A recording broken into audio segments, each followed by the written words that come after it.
नाज़रीन अवांखे अपडेट कंदा हलूं। सोंडा मां रिपोर्ट करे वियो सदाम हुसैन सुमरो सोंडा शहर जा रवासी पुरत गुल मोहम्मद शेख ऐं रमज़ान शेख साफ़िन अॻियां दाहींदे इल्ज़ाम हणंदे चयो आहे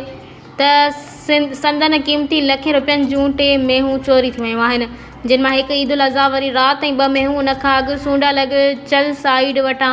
चोरी कयूं वयूं, जिन जी ॻोल्हा कंदे 2 चोरी थियल मेहूं अली बहर जे रवासी चोर अकबर माछी ऐं सोंडा जे रवासी चोर नाथू रोड ते पुन्नू शेख गुल मोहम्मद शेख ऐं साले मोहम्मद शेख जूं चोरी थियल मेहूं ज़ाहिर करे